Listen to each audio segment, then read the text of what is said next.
मर्द को कैसे आना, वो सारे सिस्टम की अध्यक्ष कैसा होना चाहिए, असिस्टेंट कैसा होना चाहिए, वो सारे जितने भी सिस्टम उसने वचन में लिखे हैं, अगर आप बाइबल को ध्यान से पढ़ेंगे तो प्रेरित का ये काम था कलीसियाओं को इस्टेब्लिश करना, कलीसियाओं के सिस्टम को सेट करना। मैं आज आपको बता सकता हूं परमेश्वर की आत्मा की सहायता से कि आज कलीसिया को इतना दुष्ट आत्माओं से डरने की जरूरत नहीं है, जितना रिलीजियस स्पिरिट्स जिनके अंदर हैं वो ज़्यादा खतरनाक हैं आप लोगों के लिए, क्रिश्चियन लोगों के लिए। ये वो लोग हैं जो पहले से ही क्रिश्चियन होते हैं, लेकिन हमेशा आत्मा के कामों का ये लोग विरोध करते हैं। इनकी निशानी है ये अपने आप को बाहर से बदलते हैं, लेकिन अंदर कड़वाहट, विरोध, फूट, विधर्म, विरोध से ये लोग भरे हुए होते हैं।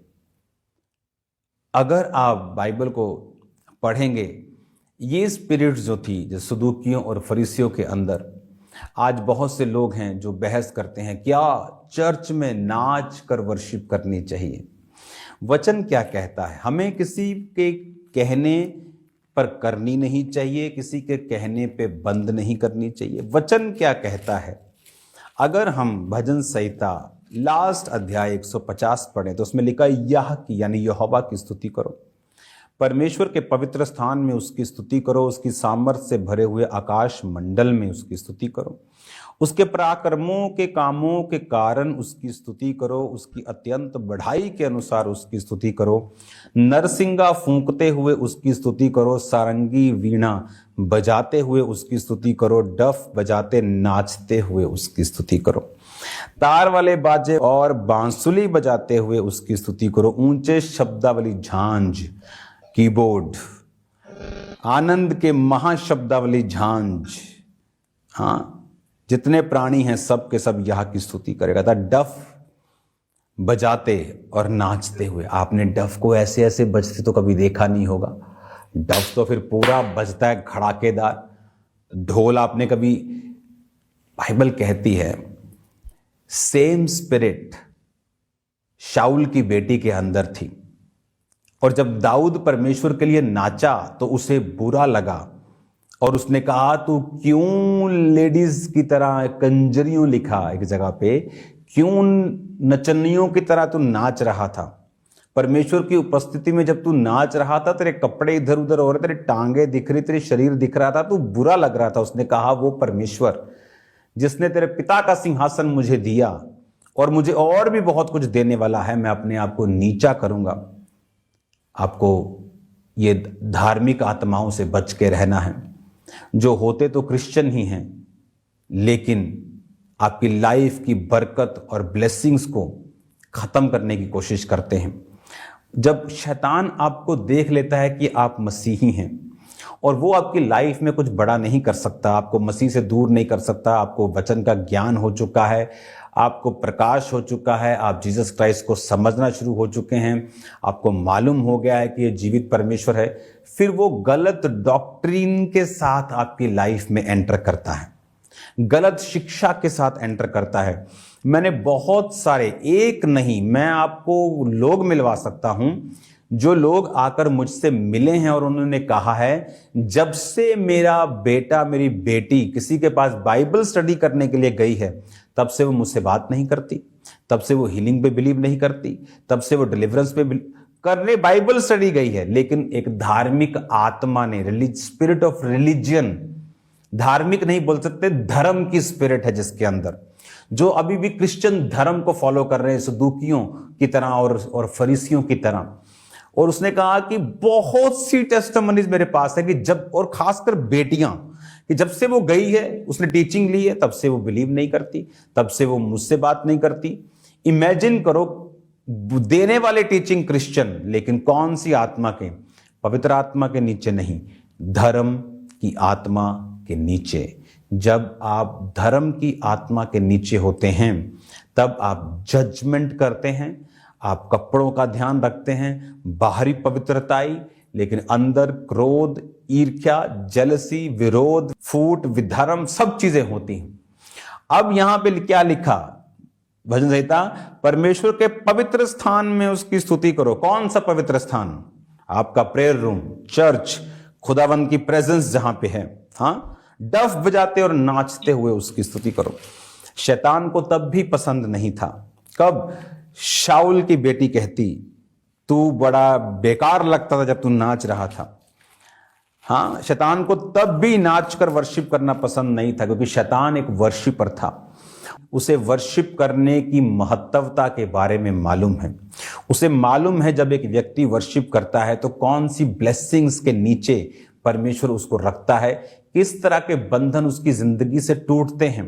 पौलुस और सिलास जेल के अंदर क्या लिखा? ऊंचे शब्द से परमेश्वर की स्तुति कर रहे थे। अब वो बोल सकते थे हम धर्मी हैं भाई, कैदी क्या समझेंगे, आधी रात है, उठ जाएंगे, कोई परवाह की उन्होंने। इसीलिए बाइबल कहती है आधी रात को ही परमेश्वर ने भूकंप भेजा और उनको छुड़ाया। आज चर्च में तालियां जोर से मारने डर लगता है लोगों को, तो जोर से अगर ऐसे ऐसे कर दिया तो लोग देखने लगते हैं कि भाई ये कौन नमूना आ गया हमारी चर्च में। हालेलुया। इतना बांध दिया उन्होंने परमेश्वर को, इतना पवित्र आत्मा को डब्बे में बंद कर दिया कि वो छूटते ही नहीं। पौलुस और सिलास तो छूट गए, लेकिन वो नहीं छूटे। अभी भी बीमारियों के संगल, अभी भी गरीबी उनके घरों में नाचती है, बीमारियां उनके घरों में नाचती हैं, दुष्ट आत्माएं नाचती हैं, नशे नाचते क्रिश्चियंस के घर में। क्यों? वर्शिप नहीं करनी आती। आत्मा में अभी भी बंधे हुए हैं, डर लगता है, संग आती, शर्म आती। किसी ने बोल दिया चर्च में नाच के क्या वर्शिप करनी, खुदा दिल को देखता है। अगर वो दिल को देखता तो भजन संहिता 150 बाइबल से कटवा दो, जहां लिखा है कि डफ बजाकर, नाचकर, आप मन में नहीं नाचते, आप शरीर से नाचते हैं। डफ बजाकर धूम धड़ाके के साथ परमेश्वर की वर्शिप करो। जीवित परमेश्वर की वर्शिप कर रहे हो, मुर्दे को थोड़ी मान रहे हो जो मरा हुआ वर्शिप करोगे। जीवित परमेश्वर की वर्शिप कर रहे हो। हालेलुया। उसने कहा डफ बजाते हुए, नाचते हुए उसकी स्तुति करो। हालेलुया। अब हम मत्ती 2 उसकी 19 आयत से मैं आगे पढ़ूंगा। हेरोदेस के मरने के बाद प्रभु के दूत ने मिस्र में यूसुफ को स्वप्न देकर कहा, उठ, बालक और उसकी माता को लेकर इजराइल के देश में चला जा, क्योंकि जो बालक के प्राण लेना चाहते थे वो मर गए हैं। वो इतनी जल्दी कैसे मर गया? अभी तो ये बेबी बहुत छोटा है, लेकिन वो राजा जो उसके प्राण के पीछे था और बच्चे मरवा दिए, वो मर गया। आपको लगता है कि आपका विरोधी जो आप विरोध करता है उससे कुछ नहीं होगा? प्रभु ने आपको माफ करने के लिए बोला है। उसने कहा जब तू माफ करेगा तो उसके सिर पर अंगारों का ढेर लगाएगा। और ये सुनकर कि अरखिलाउस अपने पिता हेरोदेस की जगह पर राज्य कर रहा है, जाने से डरा और फिर स्वप्न में चेतावनी पाकर गलील प्रदेश में चला गया। अब यहां पर समझने वाली बात है कि जब वो जा रहा था तो उसे मालूम हुआ कि अरखिलाउस उसका बेटा ही राज कर रहा है। उसे मालूम था चोर का बेटा चोर, विरोधी का बेटा तो विरोधी है, तो वो डरा। उसे लगा कि वहां जाना भी सेफ नहीं है। तो परमेश्वर ने स्वप्न में चेतावनी दी। परमेश्वर ने कहा तू परमेश्वर मत बन, ज्यादा सियाना मत बन, ज्यादा चालाक मत बन। अगर मैं तुझे कह रहा हूं वापस चला जा तो चला जा। चेतावनी दी परमेश्वर ने कि अपनी मर्जी नहीं करनी है, खुद नहीं सोचना, अपना दिमाग प्रयोग नहीं करना। चर्च में कौन कामयाब है, सेवकाई में कौन कामयाब है? जो अपना दिमाग नहीं, जो परमेश्वर की आत्मा का दिमाग यूज करते हैं, जो अपना माइंड यूज नहीं करते, खुदावंद का माइंड यूज करते हैं। हालेलुया। कामरा चर्च बड़ा कैसे हुआ? अपना दिमाग यूज नहीं किया, खुदावंद का इस्तेमाल किया, स्पिरिट को इस्तेमाल किया।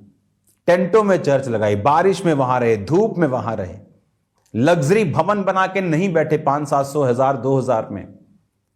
बाहर होकर काम किया, खुल के काम किया कि जब तक ऐसा प्लेस हमें नहीं मिल जाता जहां हजारों लाखों लोग उस भवन के अंदर बैठ सकें। हालेलुया।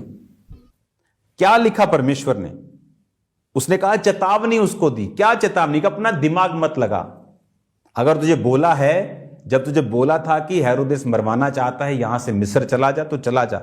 अगर बोला है वापिस आ जा, तो दिमाग मत यूज कर कि अभी तो उसका बेटा राज कर रहा है, मुझे गाइड मत कर। कुछ लोग परमेश्वर को गाइड करना शुरू करते हैं।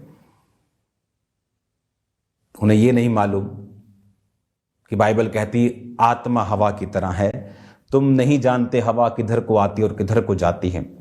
एक उसी तरह आत्मिक व्यक्ति भी है जो आज एक चीज के लिए तुम्हें मना कर सकता है और दूसरी ही दिन उस चीज के लिए तुमको अलाउ कर सकता है कि आज तुम लुधियाना नहीं जाओगे।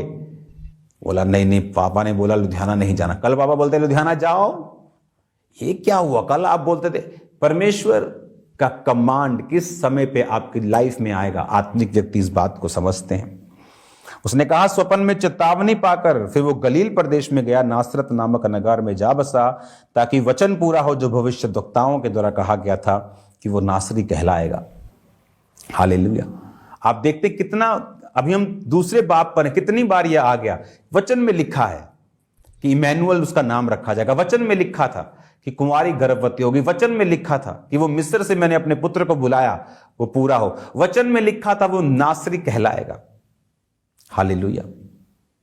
बाइबल कहती बहुत सारे सदूकी, फरीसी और शास्त्री इस बात पर बहस करते थे कि नासरत से कोई भी भविष्यद्वक्ता पैदा नहीं होगा, लेकिन उन्हें यह भूल गया कि नासरत से पैदा नहीं होगा का मतलब कि वहां पैदा होने वाला कोई भी नहीं होगा, पर पैदा होने के बाद वहां रह सकता है। और जीसस क्राइस्ट के जीवन में लोगों ने इसलिए भी जीसस क्राइस्ट से ठोकर खाई। उन्हें लगता कि क्या नासरत से भी अच्छी वस्तु निकल सकती है, क्योंकि वहां कोई भविष्यद्वक्ता पैदा नहीं होगा। तो वो लिखे पर भी जाते थे, लेकिन उन्हें यह मालूम नहीं था। उन्होंने खोज पड़ताल करने की कोशिश नहीं की।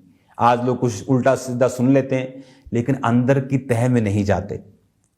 किसी के से नेगेटिव स्टोरी सुन ली, जैसे मैंने सुनी थी, धर्म बदल देते हैं चर्च वाले। बस ना देखा, ना चेक किया, ना खुद गया, बस धर्म बदल दे, मैं भी धर्म बदल देते, मेरे घर मत आना। वही किया जो लोग गलती करते हैं।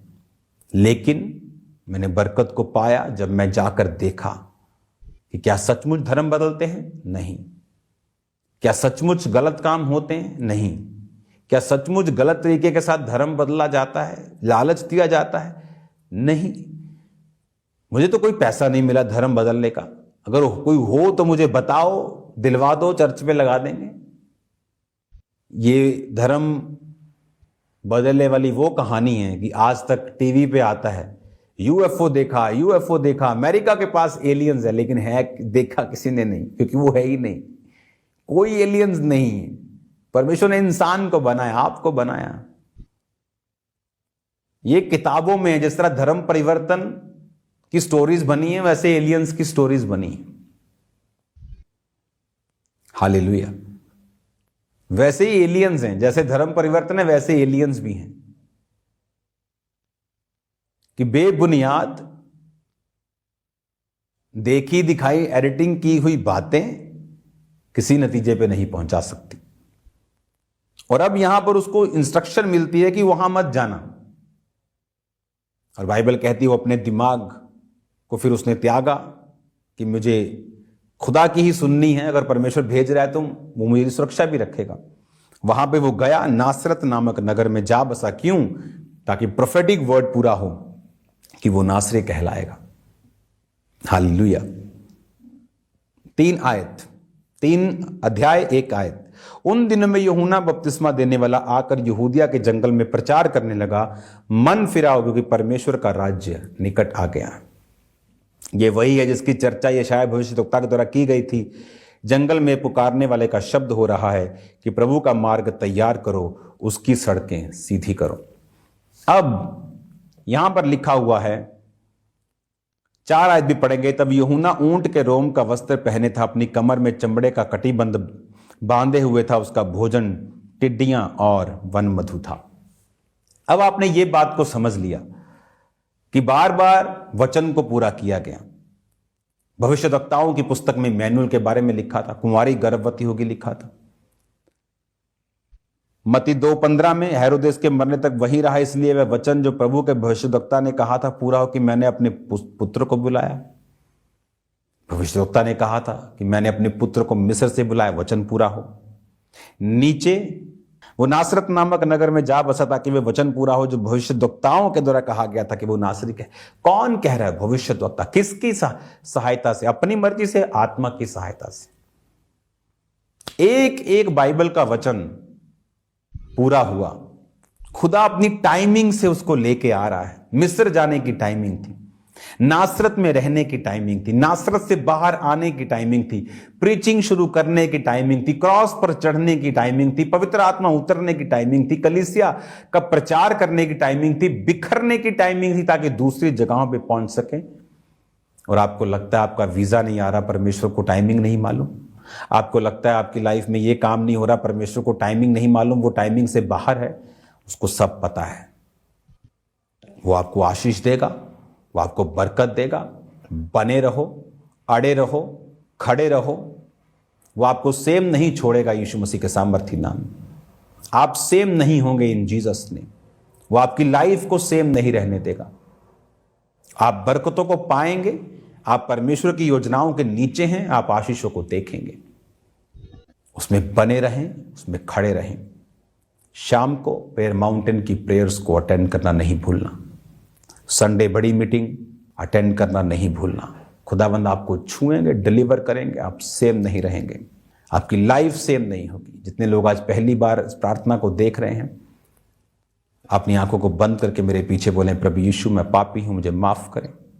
अपने लहू से धोकर मुझे पवित्र करें। मुझे अपनी संतान होने का अधिकार दे, प्रभु यीशु मसीह के पवित्र नाम में, आमीन। एक जीवित चर्च का हिस्सा बने जो लोग प्रभु को ग्रहण कर चुके हैं।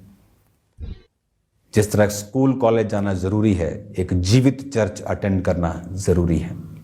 वो चर्च नहीं जो सिर्फ ईंट और मिट्टी से बना है, जहां पर आराधना हो, वर्शिप हो, गवाहियां हो, सामर्थ के काम हो, जहां जीवित यीशु का प्रचार किया जाए। आज शाम को मिलेंगे खुदावंद की प्रेजेंस में, प्रेयर माउंटेन में। आपकी डिलीवरेंस, आपकी हीलिंग श्योर है यीशु मसीह के नाम में। गॉड ब्लेस यू ऑल, आमीन। हमारा ये विश्वास है कि आज इस